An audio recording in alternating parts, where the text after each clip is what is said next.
കറുത്തിരിക്കുന്ന ആൾക്കാർക്കെല്ലാം വെളുക്കണം, വെളുത്തിരിക്കുന്ന ആൾക്കാർക്ക് കറക്കണമെന്ന് ഞാൻ പറയില്ല. പക്ഷെ എന്നാലും നമ്മൾ നോക്കുക, യൂറോപ്യൻ ആൾക്കാരെല്ലാവരും ഈ ബീച്ച് സൈഡിൽ പോയി ടാൻ ചെയ്യാൻ കിടക്കും. അപ്പം നമ്മുടെ നാട്ടിൽ നമ്മളെല്ലാം ഒരു ബ്രൗണിഷ് ഷെയ്ഡുള്ള ആൾക്കാർ, അല്ലെങ്കിൽ മോർ ടുവേർഡ്സ് കറുപ്പിൻ്റെ ആണ്. അപ്പോൾ ഏറ്റവും കൂടുതൽ ആൾക്കാർ വരുന്നത് എന്ത് കണ്ടാലും മുഖത്ത് തേക്കുക. ഇതാണ് ആളുകളുടെ ഒരു ട്രിക്ക്. അതൊരിക്കലും ചെയ്യരുത്. നമുക്കറിയണം നമ്മുടെ മുഖത്തിന് എന്താണ് വേണ്ടത്.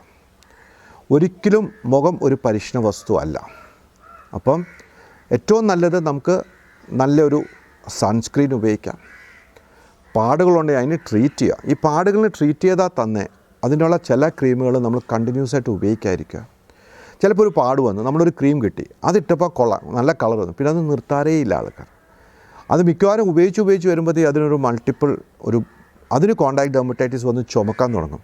അപ്പോൾ നമുക്ക് കാണാൻ കുറേ ആൾക്കാർ ഇങ്ങനെ നടക്കുമ്പോൾ വെയിലടിക്കുമ്പോൾ ചുമക്കാൻ തുടങ്ങും. അപ്പോൾ ഇങ്ങനെയുള്ള സാധനങ്ങളൊക്കെ ഒന്നും അത്ര ഉപയോഗിക്കാതിരിക്കുക. എപ്പോഴും നല്ലത് ഒരു ഡെർമറ്റോളജിസ്റ്റിനെ കണ്ട് എന്താണ് വേണ്ടത്. പ്രായം കൂടുന്നതനുസരിച്ച് റിങ്കിൾസ് വരാം. നല്ല anti wrinkle creams, especially vitamin A ക്രീമുകൾ ഒത്തിരി അവൈലബിൾ, റെറ്റിനോൾ ക്രീംസ് ഒത്തിരി അവൈലബിളാണ്. അപ്പോൾ സൺസ്ക്രീൻ ഉപയോഗിക്കുക, റെറ്റിനോൾ ക്രീമുകൾ ഉപയോഗിക്കുക. നമ്മുടെ സ്കിന്നിന് വേണ്ട മോയ്സ്ചറുള്ള സ്കിന്നാണെങ്കിൽ മോയ്സ്ചറൈസേഴ്സ് കൂടാത്ത മോയ്സ്ചറൈസിങ് ക്രീം കിട്ടും.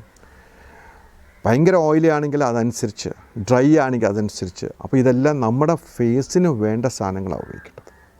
അവസാനം എന്തെങ്കിലും പെരട്ടി അവസാനം മുഖം ഫുൾ കുളമായിട്ടല്ല നിങ്ങളൊരു ഡോക്ടറെ കാണേണ്ടത്. ഏറ്റവും നല്ലത് ഒരു ഡോക്ടറെ അടുത്ത് കണ്ട് എന്താണ് ഡോക്ടർ എൻ്റെ മുഖത്തിൻ്റെ പ്രോബ്ലം, എന്ത് ചെയ്യാം എന്ന് നോക്കുക.